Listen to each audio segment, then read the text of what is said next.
Welcome back. If you're just joining us, there's no need to panic. Previous sessions will be available to view after the conference, but don't miss out on this session, which is a topic I'm personally really passionate about. Introducing our first panel, which is on the topic Where the Music Leads, Music-Based Gaming, discussing what happens when the game starts with the music. Our panelists are Wan Hazmer, joining us from Malaysia. Hi. Hello. Where he runs his own video game country, Metronomik, and recently released their first game, No Straight Roads. Yes. Dave Curro, co-owner of Studio Super Spin Digital in Melbourne, Australia, who developed the electronic music rhythm game Spin Rhythm XD, and Megan Carnes, LA-based composer with upcoming game Divinuet that generates music experiences based on tarot readings. Welcome, everyone. Hello. To be here. Thanks for having me. Oh, excellent. Well, let's jump straight in. And a note to the audience as well. We're going to start off with my questions, and I get to kind of have a bit of a play and a chat with these panelists. But then at the end of this session, we're going to be asking your questions. So do feel free to jump in, ask as we go, and upvote your favorite questions. So let's start with why you're all here. So what are your experiences working on music-led games? Let's maybe start with you, Haz. Tell us about No Straight Roads. Okay, so, well, I really love music. I've played rhythm games since I was 20. I love spin rhythm, by the way. And, yeah, I used to work in Square Enix as a lead game designer for Final Fantasy 15. And I was working with a mixing engineer called Falk. So I was in charge of the cities in Final Fantasy 15, and I was very interested to know the potential of dynamic music at the time, because I used to play LucasArts games, X-Wing, The Other Tentacle, and all this, and they already had dynamic music from way early on. And so what happened was I was working with Falk and to ensure that everything is dynamic in the cities of Final Fantasy 15. So when you enter the indoor area, then the music dies down a bit, in intensity, lowers down in intensity, and then when you go out, it comes back, that kind of thing. And when I left Square Enix in 2017, I wanted to make a game with my cousin. We're both very passionate about music, and I wanted to have like a game where the music plays a very important role in the game design. So it's something in between a rhythm game, because a rhythm game, I mean, of course, the rhythm is tied very closely to the to the game design. But the thing is that you need a rhythm gamer skill to play. So I wanted to make a game where anyone can participate, but the rhythm is still very important in game design. I mean, Res or Child of Eden and all that. It's quite close, but that still feels very atmospheric rather than being very closely tied to game design. So, and that's how No Straight Roads was born. Yep. Awesome. Well, so Dave, maybe I'll throw to you next. Spin Rhythm XD probably fits a little bit more closely to the traditional rhythm game genre. Do you want to talk a little bit about that project? Yeah, sure. I mean, when we started making it, we didn't actually even set out to make a rhythm game. I wasn't even on part of the team or anything. It was two of the other guys who used to work at Half Brick. So they worked on games like Fruit Ninja and Jetpack Joyride and like some of those really big early mobile hits. They started their own company to make other mobile games, that kind of thing. And then they wanted to make something a bit more beefy. But this, which was Spin Rhythm, but this game actually started as a puzzle game, and you control this wheel on mobile, and it was like kind of matching colors and things. And as we were messing around with the perspective, well, I wasn't actually part of the team, but as they were messing around with the perspective, it went from like, wheel in the center of the screen and colors coming from all sides and having to like match them up and stuff. And then it was like, oh, let's try it on the side. And then it's like, oh, let's try it like, like a Guitar Hero style where the things are coming at you, and then it's like, oh, this is starting to look like a rhythm game, so let's try and sync it with some music. And then like, I think the guys had some okay music, and they're like, oh, it doesn't really like what kind of music should it be? And then one of them heard a track by Monster Cat by the label Monster Cat by Nitro Fun, called New Game, and it's just like one of those kind of, you know, YouTube like EDM kind of Monster Catty sensations from many years ago.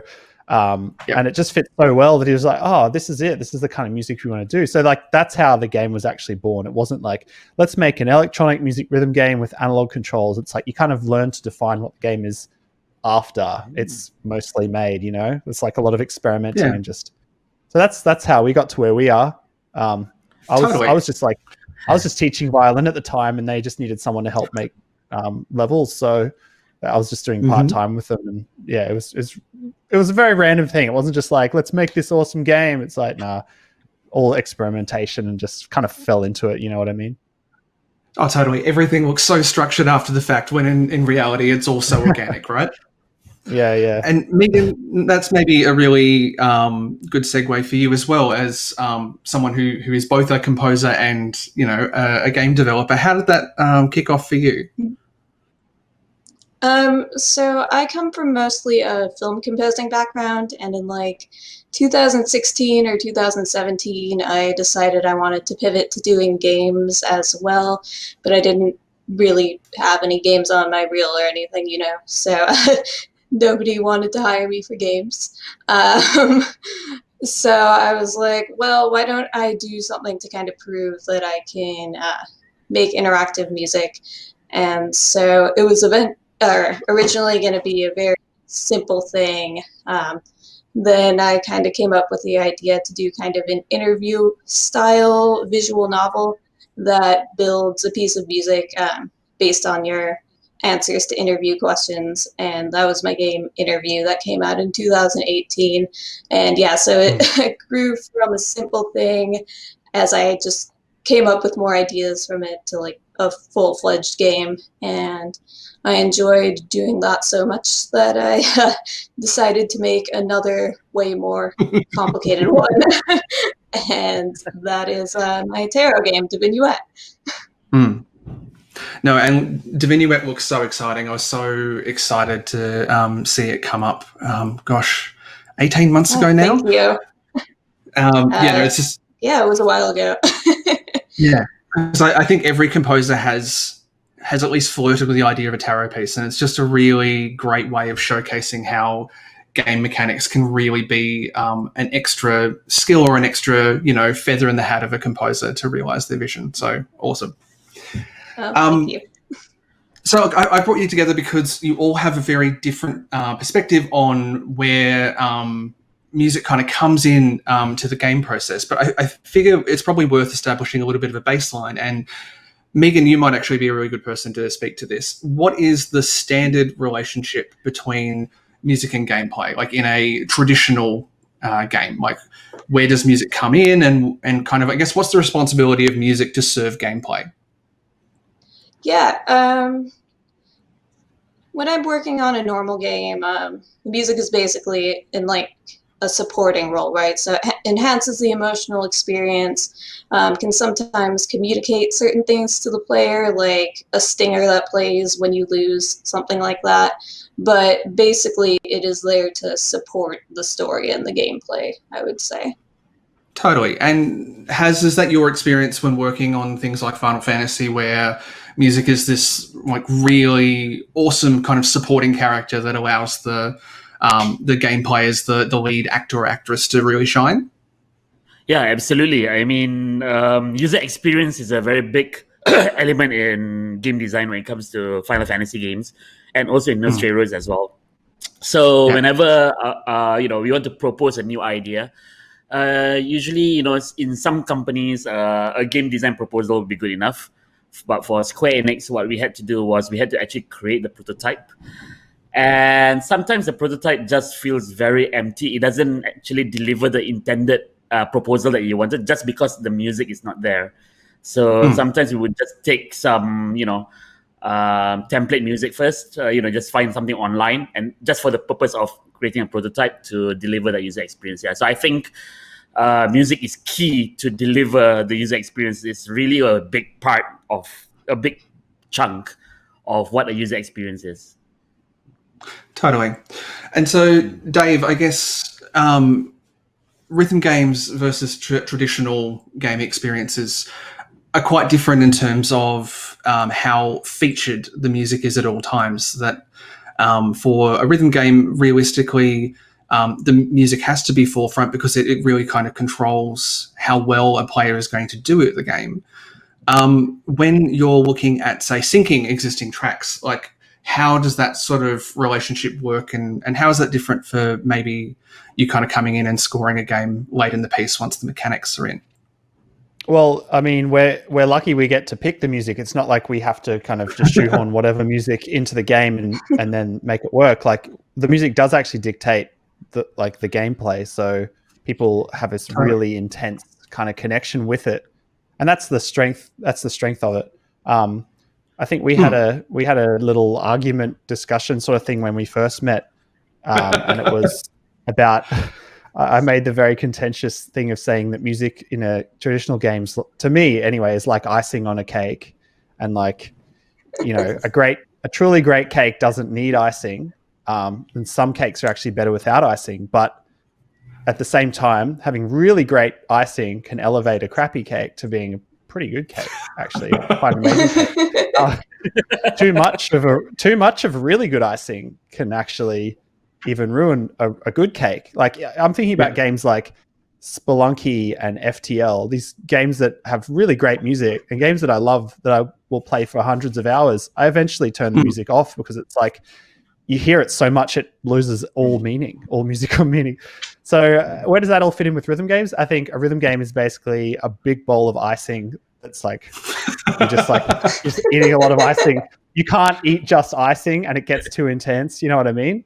So I guess that analogy kind of works. So how does it relate to standard game? I don't know. I think it's the complete flip side. Like, some games can have interactive music systems, as we were just talking about before. But even then, they're reacting to the player. Like, the players actually has to react to the music in a rhythm game. So it's just, it's like the intensity is up to 1,000,000. Like, the music itself dictates the gameplay. It's a really weird, like, flipping of itself on its head, actually, when you think about it. Totally. And I guess one of the things that I find really exciting with the range of games that we have to talk about today is that, rather than what I think is very common in the industry, where those experiences are two ends of the spectrum and they're just treated as two buckets, either you, the player, are responding to gameplay and mechanic, and the music is there to support, or you, the player, are responding to music, and the gameplay is there to allow you to do so. I think the games that we have today kind of really showcase some really nice grey areas on that continuum. I did want to talk about spin rhythm quickly, Dave, in terms of when you're syncing a track. You mentioned you get to choose what tracks you work with. What do you look for? Like, what makes a good track sync for a rhythm game? What does it need to do? I think it depends on the rhythm game, but for us, because we don't have just like strictly tapping and lots of taps. Like, a lot of games that have a lot that kind of I guess Beatmania style, or like Dance Dance Revolution, where they're just strictly tapping. Guitar Hero is the same. It's like, it's all about articulation and rhythm. We've got this kind of thing where you're moving left and right to the music. It might be sharp, jaggedy. It might be smooth. It might be tapping and holding. There's spins, which are like a big release. There's scratches, so it's like kind of an energetic build up. And there's also there's tapping the wheel, but there's also a separate tap, like the beat button, we call it. So there's like kind of ambidextrous rhythm. So we kind of just pile it all in together. And then like the way you can explore music is really like, there's no kind of like way to go, you have to do a beat on this type of musical thing. You have to do taps here. It can really just be whatever you feel works and is fun. But coming back to the point, it's about finding music that has, I guess, contrast in it, and not just contrast in terms of like wacky sections that are wildly contrasting, but just like, it might have a steady beat and then it might mix it up a bit with a little fill or something. It'll have motion one way. It won't be too repetitive. It'll like, do 3 phrases one way, and then it'll flip the last one round a bit in a recap. In the next section, there'll be something different. So like, really just music that it's very traditionally structured. It's got like different sections. they build upon each other. There's tension and release. There's contrast. There's rhythm. There's like, so it's like we kind of need all of these things. Whereas something like that's just more four to the floor and kind of repetitive might work, or just like wildly like lots of notes might work in a tapping game, but it might not work in our game. So it's really tricky. Like it took us a long time to kind of come to a consensus on what is the best kind of music for the game. I'm pretty brutal about it though. I'm like, no, that won't work. No argument. No, you brutal? No. So has, I guess, for me, I guess I've really enjoyed playing through No Straight Roads, because for me it's like an opt-in experience to music that, you know, as you were talking about before, it's really accessible, that you can play through the game without kind of having to constantly map to rhythm. But it's a really great way of making a musician like me feel amazing, because it's like, oh, no, but I get the beats. I can do the beats. You are amazing. You're amazing. But yes. Thank you. So I guess what do you need from music when you are commissioning music that's going to really impact the flow and feel of your gameplay, like your actual gameplay mechanics? What's your composer brief? Yeah. Well, the first time when we proposed this idea, so for those who don't know, No Straight Roads is a game where you control an indie rock band trying to topple an EDM empire. And that's already making a lot of people angry for some reason. But, you know, it's not that kind of game. It's just that the EDM empire has, banned rock from being played on the streets. So the first time when the music director heard the idea, he said, oh my God, you're crazy. Because there's a lot of music to be composed for this game. Because the user experience for this game is your music can change the world. So there were many, many things that we had to consider, For one thing, I would like the user experience to be more of a power balance, So from just using your ears alone, who's winning and who's losing. So what happened is we divided the channels into 3, which is backing, melody, and rhythm. And then we multiply that with 3 genres, which is bass, which is based on the artist, the EDM, and also rock. So, at first, maybe everything is switched to bass, and then you switch to EDM for one of the channels, and so on and so forth. And that's around 6 minutes of music and times 3 divided by 3. So this is 3 channels. So it's a lot of work. Yeah, exactly. And not only that, on top of that, of course, we want to make everyone amazing, as you said. So we actually had soloists to actually play when, so because you can actually, we actually took your music can change the world to extreme, where you can actually play music with a button, and then while holding a button, and you can transform a prop into a weapon. So to ensure that the transformation is very smooth, what we did was you actually can play a solo that fits well with whatever music that's running in the background, So that's a lot of work. So that's 6 minutes of guitar solo and 6 minutes of drum solo, minus transitions and all that. But yeah, a lot of work. And so it's probably also worth pointing out for our audience as well. That's per stage. That's not that's like, okay, that's the whole game soundtrack. That's cool, but like no, that's per stage. Yeah, exactly. And it's really big thanks to Falk, James Landino, Funk Fiction, and Andy Tunstall, and our great sound engineers at Imba Interactive. I think who was in High Score last year, right? Gwen was in High School last year. And there was a lot of go to and fro. So we did the game, and then we look at how the changes worked, and then after that, it's not working, and then we come back and forth. So yeah, it took us months or even years. Totally. And look, we'll jump back into that process in a little bit. But Megan, I'd really like to chat to you about how it feels to go from being a freelance composer on a game to being in charge of ostensibly everything and having free reign to do whatever it is you want to do. How have you found that for interview and for Divinuet? I really like it. Being able to just do whatever I want. But on the other hand, I keep scope creeping myself, because every time I get an idea, I will be like, oh, I need to add that. And so I have to set limits for myself, kind of. But it's also kind of really helped me be a better composer also, I think, like to work with, because now I know what it's like on the other side, being the one making a game, and I've hired some people to help with my games also, so that kind of helps me get an idea of what that's like, which is really cool.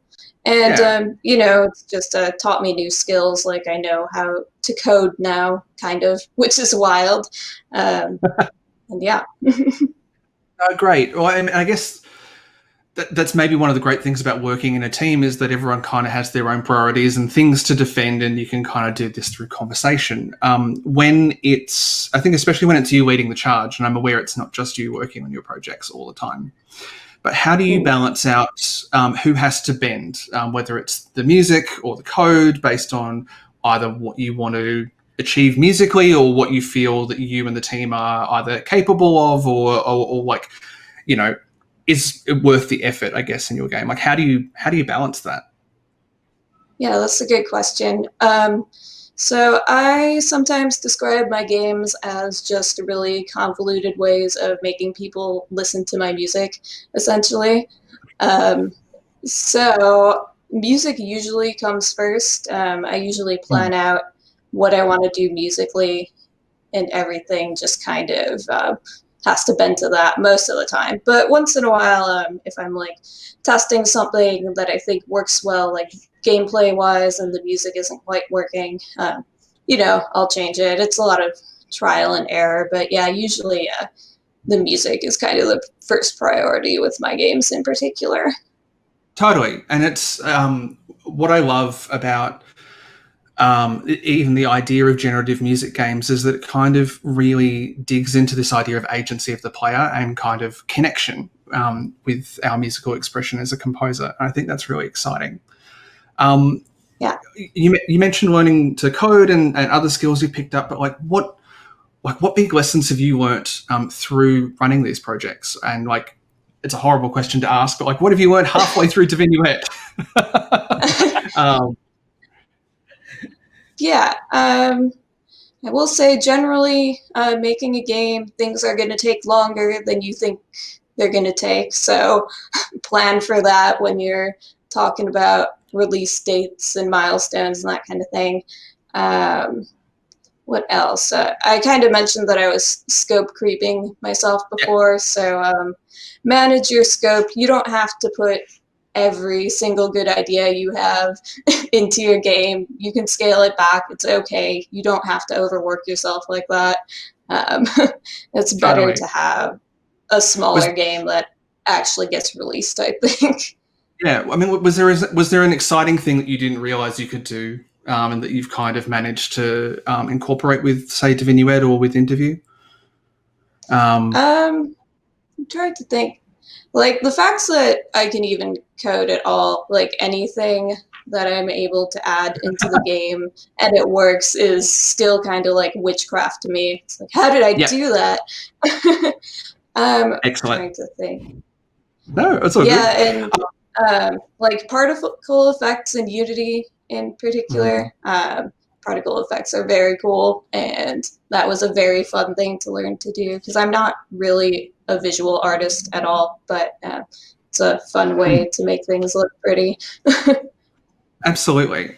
And so, Dave, you said you'd come to the process a little bit further in for Spin Rhythm. So going from level design to organising sync of particular tracks to contributing some of your own music for the game as well, what have you kind of learnt from the project? What has been your big takeaway from working on Spin Rhythm? So the other two got me on board. I mean, the other two, there's Steve, who's a programmer, and there's Sharth, who's the artist. So they've got the kind of foundation there, but neither of those to want to run the company in any kind of way. So they're like, it's just kind of like, can you do this? I'm like, yeah, I'll figure it out. It's like, can you do this? Yeah, I'll figure it out. So it ended up being like, oh, we need like legal paperwork drafted up for our own internal like syncing and sync rights and master rights. Like sometimes we might only need master rights, might only need sync rights to a track. So we needed 2 separate contracts for that. We needed one done for like sync and master. We needed one done for DLC. We needed one done for there's a bunch of others anyway.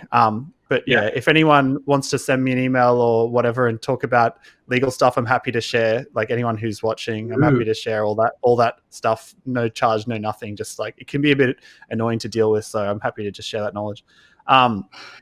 What else? Marketing. They didn't have any marketing, so I just kind of had to step up for a bit of that, making trailers and that kind of stuff, and just managing socials and Discord and that kind of stuff.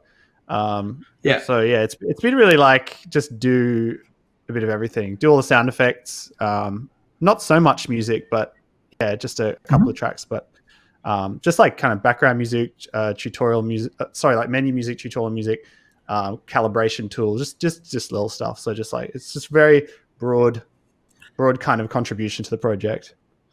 Yeah. So what I'm hearing basically, if you really want to work in music and games, you need to start a company or run a company.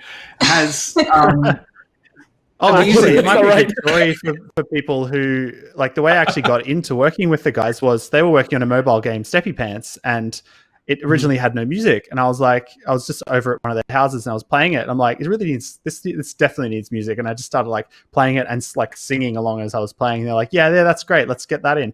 I didn't do it for money or anything. I just said, I'll just write you a track because I felt like it. And then that was great. Just gave it to them and ended up working with them later. So they actually paid me for it too. So it can actually, it can work in your favor to do it for the exposure, but please don't ever like fall into that trap. But I wasn't doing it for the exposure. I was just doing it because I wanted to, you know. Totally. And look, give it to go back to your earlier hot take, you know, it's sometimes really great to be able to sit in and politely kind of go, I'd really like some icing with this when you're checking out some gameplay. But they were umming and ahhing. They weren't sure if it needed music. I just don't think they'd heard the right kind of music. And so I just wrote them some really goofy 12-bar blues stuff, and it just like kind of worked. And they liked it, you know what I mean? So as someone who has just founded their own game studio, all around, you know, music and rhythm called Metronomik, tell us about that. Like why? Like starting anything is scary. Starting a studio must be wonderful, exhilarating, and terrifying. Why do it?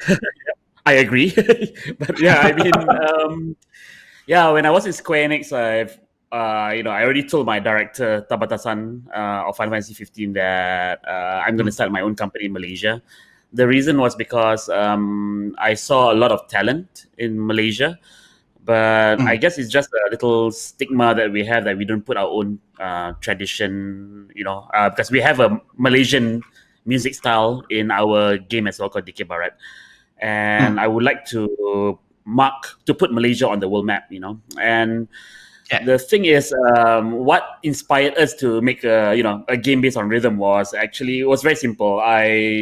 I play rhythm games a lot, and every time I ask my co-founder, who's also my cousin Daim, to play with me, he just say, "No, I'll just watch you play." All right, and that kind of baffled me because music is a universal language. You know, everyone can participate, but I was just trying to think about how to make music more participable, I guess. And rather than looking at rhythm and beats, we also have structure in music. So which is why I thought, if you listen to the chorus, you know that the hand slam is going to come. So we actually use that to make people play an action game, for example. So that became the basis of Metronomik. And most of our people are fresh graduates or people who are new to the game industry. Like, for example, we have an environment designer who used to be an accountant. So hey, education. But anyway, he did lots of learning, and it's scary because our composers are very experienced, and so are Inba Interactive. But our programmers, Heng, Hanif, Nico, Aiden, and Desmond, they were all quite new to all this. So yeah, it's really an amazing feat what we have done. As long as we are going towards the right direction, and we know that as long as you adhere to the concept, your music can change the world, and we push all our costs into that, then we'll have a game with a really nice direction. So yeah. Brilliant. Well, I guess so. We talked a little bit before this about the idea of sonic UI, this idea of sound as user interface, and the role of music and sound generally to orient the player, to give them a feel for what's important, what's in the room, without having to hit them over the head with visual cues. So, how have you applied that in No Straight Roads, and also how would you like to see that applied to other games? Right. So so what happened is, as I mentioned just now, music is not only just about rhythm and beats, but there are so many music theories that we haven't played around with yet, because game design has a set of rules, and music also has a set of rules as well. And music has a lot of rules that have not been used in video games yet. So what we did was, we had to make sure that the game designers and the development team also understands music. So this is something good for any studios out there. I heard that for the programmers in Rhythm Heaven, or the development team in Rhythm Heaven, they actually had to go for dancing classes or something to understand the rhythm. So that was really, really interesting. I love Rhythm Heaven as well. But yeah, it was a learning process. Obviously, again, the development team is new, and they were not taught on music theories and rhythm in their college or university. So we had to do a lot of back and forth. Our composers were very, very patient with us, and they know that we're new as well. So what happened is they actually gave a lot of input. For example, Falk himself, the music director, he is also a programmer, so he knows how to think logically, and he helped us a lot. He actually used Microsoft Paint, used a bunch of memes, and made a video to teach us how to do the rhythm, which is really, really cool. Yeah, I wish that we could showcase that MS Paint video that he did one day. Totally. I'll look. Stay tuned for our panel next year, where the memes lead meme-based gaming. I'll pitch that for next year, I swear. Megan, I guess what I'm kind of keen to hear is, like, what skills have you picked up from running your own games that you're going to bring to your freelance contracts? Like you mentioned, like understanding how to code. Does seeing things from the other perspective kind of really help you as a composer as well? Yeah, I think just kind of realizing how many different things go into making a game. I mean, I knew before, but I hadn't experienced it. So I think that really helps me to know also, like, what kind of things the game developer would like to know, like trying to think of examples. Like, hey, like, this loop, I wrote an intro for it to keep it interesting, and then it loops after that. I don't know, that's just an example I pulled off the top of my head, but yeah. But like this really structural way of thinking about how the composition in particular is going to be implemented, I guess, like the context it sits in. Would that be a Yeah, exactly. Right. And since I know Wise and stuff now, I can tell, people exactly if they're using Wise, how to implement it, if they want that kind of thing. Yeah, great. So just to the audience, I'm going to jump to your questions in a moment. So feel free to kind of, if you've got any burning questions you haven't sent in, or you really want to upvote something, do so now. But before we do that, Dave, I wanted to chat about Spin Rhythm again. And you guys decided to commission a soundtrack for the game. And that's not always the case for rhythm games. Often rhythm games are primarily or even exclusively syncing existing work. Why did you decide to go with that approach? It just felt like a natural part of the licensing kind of system. Like, we're getting music. Let's get original music. as well. Like it was kind of part marketing too. We thought, oh, we can get high profile kind of indie game artist type people to use their kind of social networks to bring people to our game as well. And that kind of worked. It's not like it was just like critical to our success, because the only thing really critical to your success when you release an indie game is like how well received it is on Steam and whether you can get features on Steam. If you don't have like a proper marketing budget like us. So like in terms of making an OST, like, I mean, I come from classical music world and from youth orchestras and stuff, and we were always playing original music, modern music, commission music. I've got two sisters who are in two separate groups who all commission a lot of music from around Melbourne and the world as well, around Australia and the world. So in their ensembles. So it's just, it's just good. I mean, I actually started, if people like the story, I actually started saying, oh yeah, we're going to get the whole game's going to be like chip tunes. It started out as a game called 8-Beat.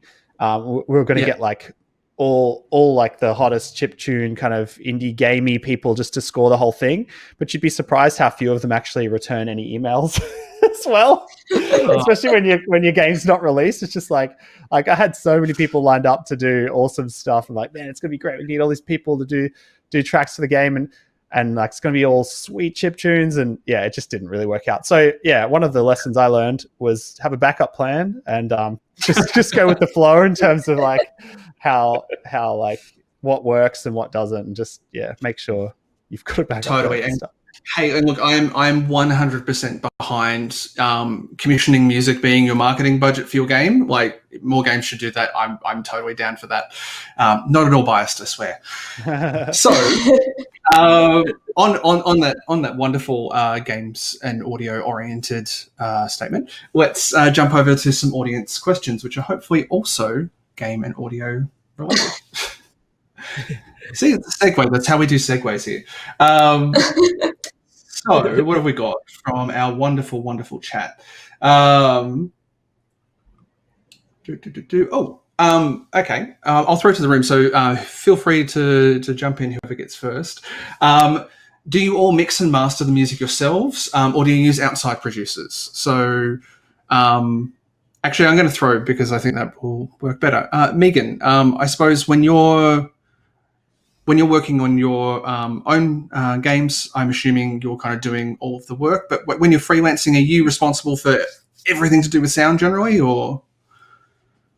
So I only do composing, but so generally, like the track itself, I mix and master, but there's somebody else who will usually a sound designer or something, who will implement it in the game and is in charge of mixing it with the sound effects and everything. And Great. Same deal with a film or podcast or something, basically.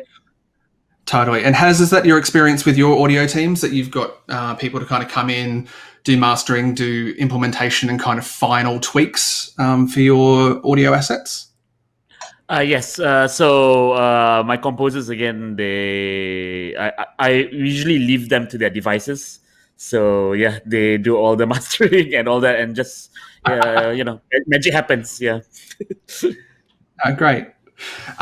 Dave, for Spin Rhythm, do you guys get a particular mix, or do you just use the commercial release if you're using an existing track? Like, do you request a slightly different mix to bring out different elements, or just go with what you got?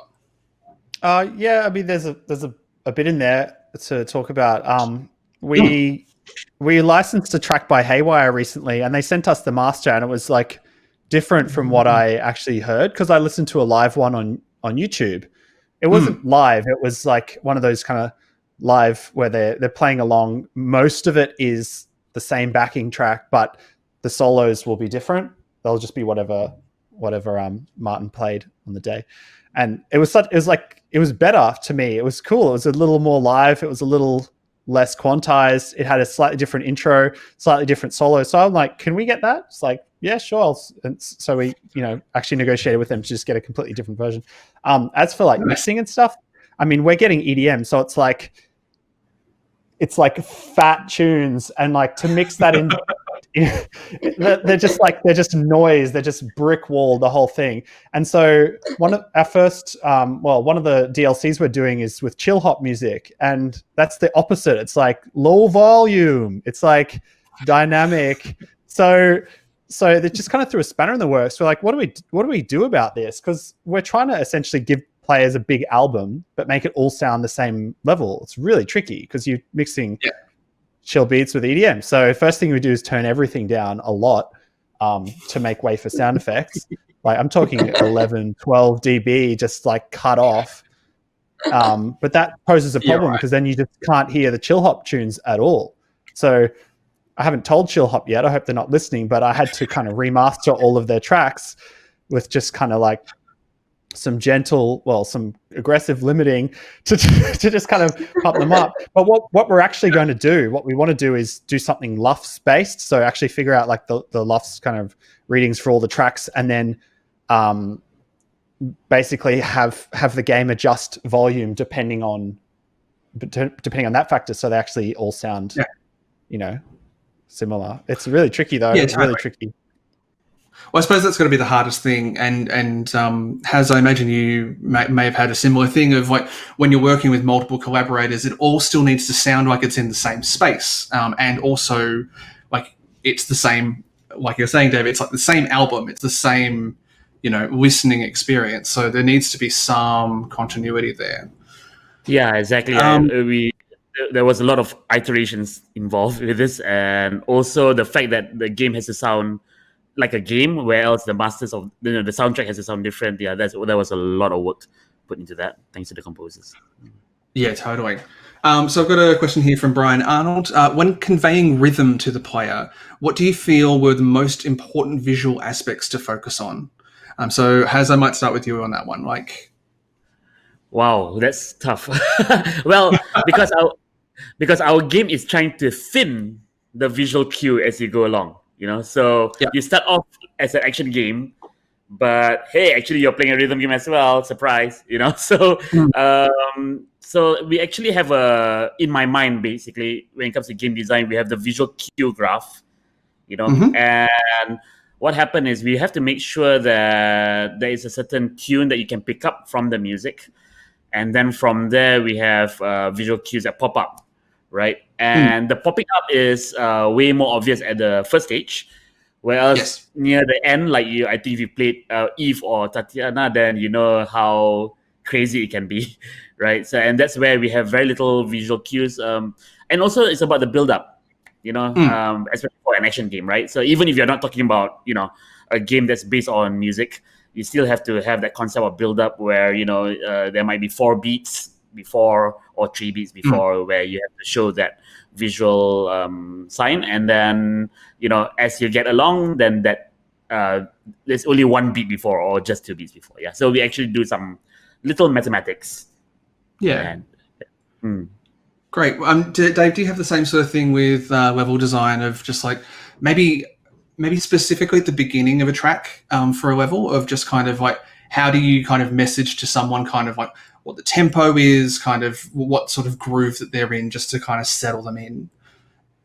We just hit them with a kind of 3, 2, 1, go sort of thing, and like it's not too complicated. But we can fade them in with the music, or we can start bang on the first beat. We actually have this system where we can interchange and cut different sections of tracks and blend them together, like in Unity. So for easier difficulties, we can play, just the first A-B section, cut out something, and then play the outro, stitch that together, and then you've got like a nice kind of repackaged, you get the essence of the track without it being 5 minutes long. Because on our lower difficulties, we have less elements, like less gameplay elements. So it's pretty handy. But yeah, it's complicated. Awesome. So I've got a question here from Dragos, and I might throw this one to you, Megan. How do you find game designers who need music to get started in the industry? So how do you find people to collaborate with? Most of mine have honestly come through recommendations from like other composers I know who had like got offered work that they were too busy to take on. I've met some through Twitter, also going to conferences like GDC and that kind of thing. But yeah, for like work itself, it's honestly mostly references through other people. Either a composer giving me a job they had to turn down, or like somebody hears that someone needs a composer and thinks of me and recommends me, that kind of thing. Great. And one is that is that the same process for you in terms of you going and sourcing your composers? Like, does that look the same from the other side? Yeah, for me, it's more about, I guess, networking, because we didn't really, put up a recruitment ad and say, hey, we need composers, because I worked with Fault on Final Fantasy 15, and then Fault introduced me to different composers and the different soloists. So yeah, that's how it works on my end. Yeah, totally. So another one here about. Can't find the exact question, so sorry, I'm not going to credit the asker. But Dave, where do you go to find music to license? Like, what do you just pick a genre and start listening and go and shoot off blind emails? What's your process? Yeah, it's like a combination of a lot of things. I think, like what Megan said, actually, some of them have come from just being at conferences, and we're at PAX Seattle, and Lena Rain came up to us and was just like, oh, that's the composer for Celeste, by the way. And she's just like, oh, I love your game. Can I write a track for it? And we're like, yes. And her partner was there too, who's an awesome artist. And yeah, we ended up getting a bunch of art as well for the game and for the OST. And yeah, it's really cool. So there's a bit of networking, my brother listens to a lot of music, and he'll just send me like really a lot of recommendations, like, oh, this could be cool in the game. We found a few artists from him. Maxo was one of them, and Anomaly was another one. Just like really cool music. He's always sending through great stuff. Sharth, our artist, is always on Spotify while he's working, so he's just got he keeps a short list of tracks that we can follow up on. Some of them are really too difficult. Some of them are too easy, almost like you have to pay them more sometimes. Some of them are like, oh, just to let you know, I'm going to have to charge you my full rate of $300. And we're like, okay. Can we pay you more than that? Because that's kind of, like primary school tuck shop money. Yeah. That's one hell of a it's really complicated, but it comes from a lot of different places. I just have a giant spreadsheet of like potential tracks, stuff we've like, and where they're all up to in the licensing. So like I check them off as we go, like, do we have the first email set, the first payment set, the final payment set, the master file, the art file, any issues going with that, contact details, and just like, yeah, we just keep a lot of records and listen totally. to I have this running theory that the entire games industry is literally built on Excel spreadsheets and Twitter. Yeah, definitely. So I've got a question here from Frost Studio. How do you put an element of continuity in a music game? So how we'll start with Spin Rhythm and then I'll throw to No Straight Roads, because I think you've got two very different responses to this. But I guess, how do you make sure that all of the tracks that you're putting in, either licensed or commissioned, all kind of feel like they're in the same game? Like, how do you do it, Dave? Yeah, I mean, the binding element for us is like it should be electronic, because it's an electronic music game. I mean, what is electronic music? Who knows? But it's largely like sample based, synth based.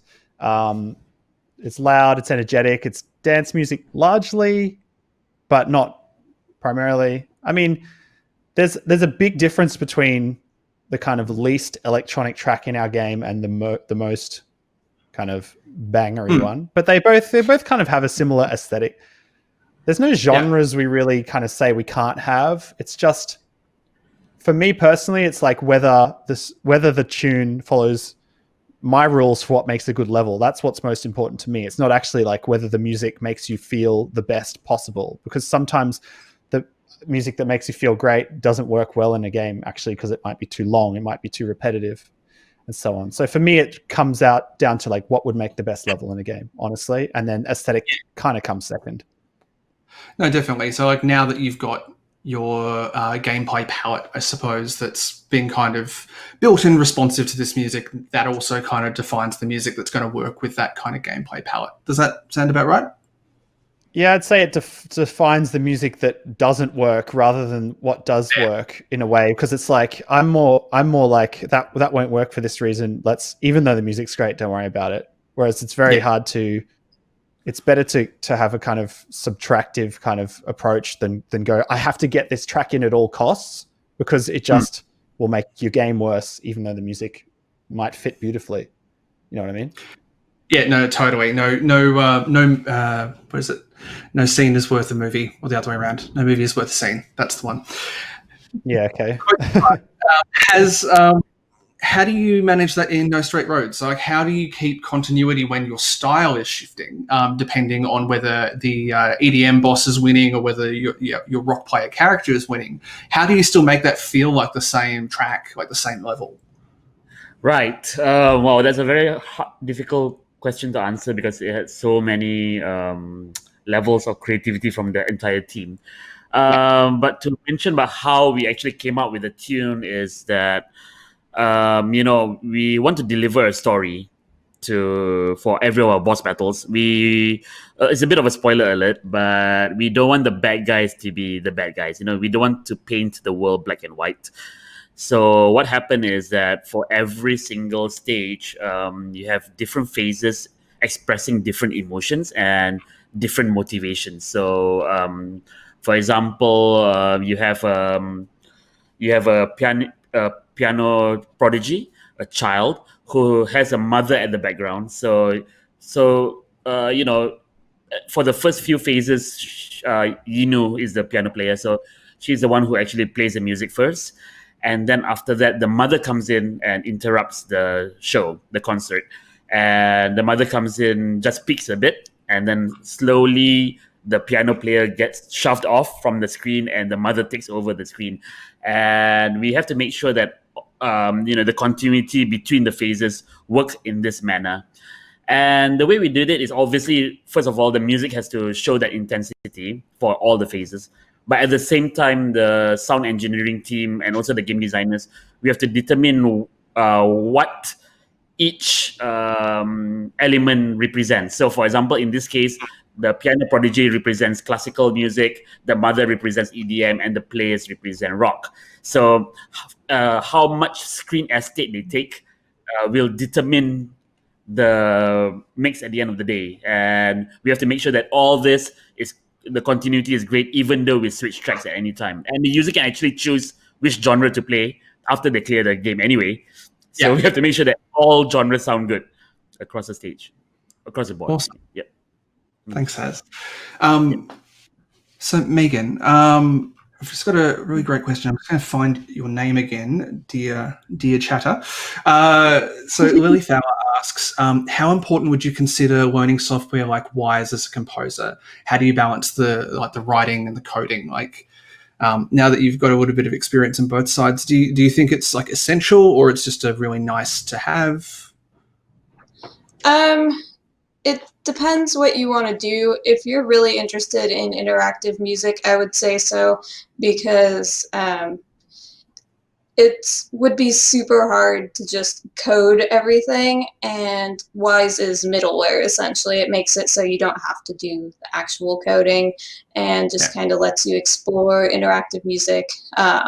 So when I was first, coming from film composing and wanting to do game composing, everyone was like, learn Wise. And yeah, it ended up being good advice, but you can get away with just doing loops, I guess, depending what kind of game you're working on. But I don't know. I think interactivity is more interesting. So I would suggest learning it. Yeah. Excellent. Yeah.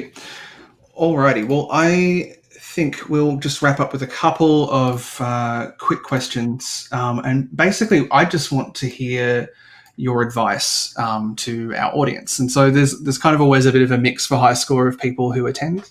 So I'm going to go around the room in one direction for one and then one direction for the other. So Megan, going to start with you, putting you on the spot, warning you now. Okay. Top piece of advice for composers in games.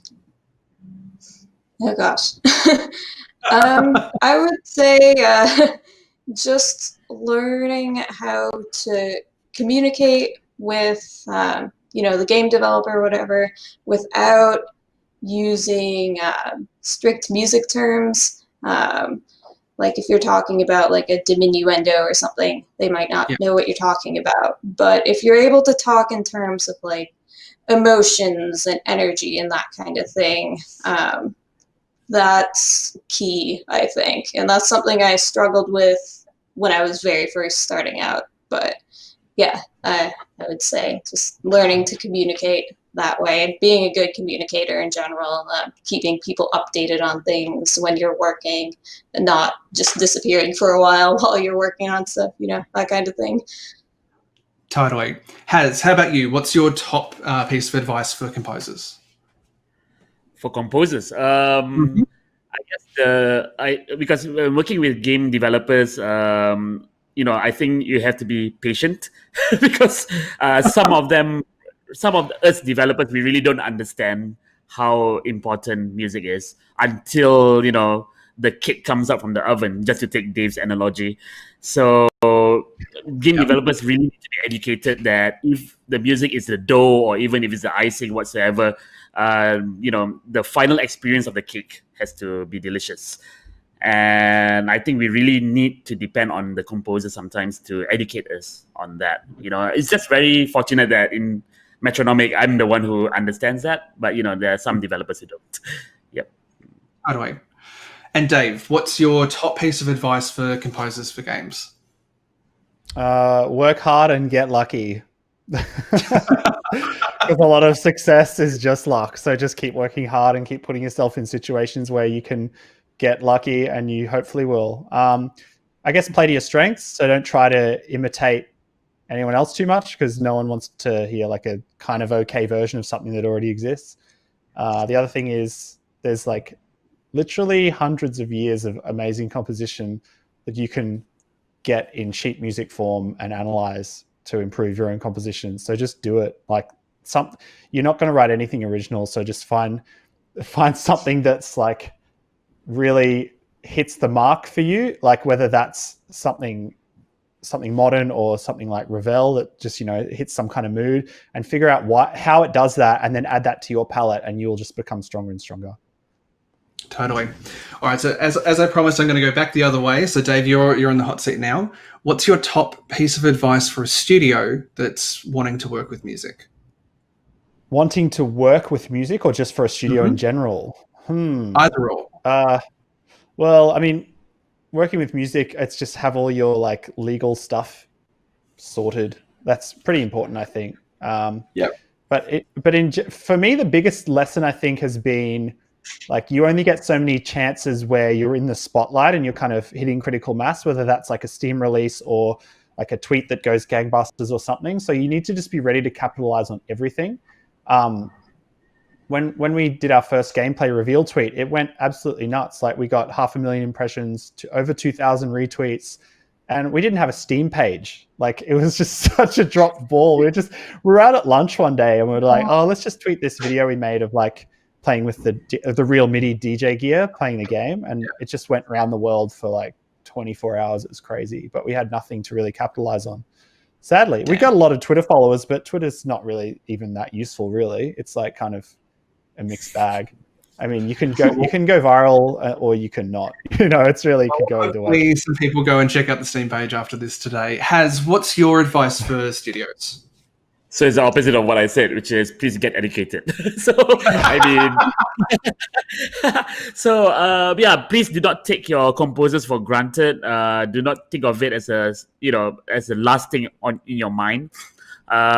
Composers are humans as well. Please put a lot of humanity into your games. And when I talk about humanity, it's not only about the users, but it's also about the developers as well. The composers also want to work on something here, and if you're slightly more ambiguous with your vision, you tell them your goals, and then you let them work on their devices, then they come up with so much more magic, and do not be too hard on them. Yeah, basically. Totally. And Megan, final thoughts. What would you love studios to know about composers? What's your advice? Yeah, kind of along those lines. Trust your composer, I would say. Don't get like too nitpicky with what you ask of them. Your composer probably has some cool ideas on their own, and I don't know, just coming from the other side of having hired artists, like visual artists, to work on my game, it's way cooler to just kind of leave it to the pros and see what they come up with. Hear their ideas about it. Yeah. Well, thank you so much. That's all the time we have, I'm afraid. And thank you so much for joining me, Haz, Dave, and Megan.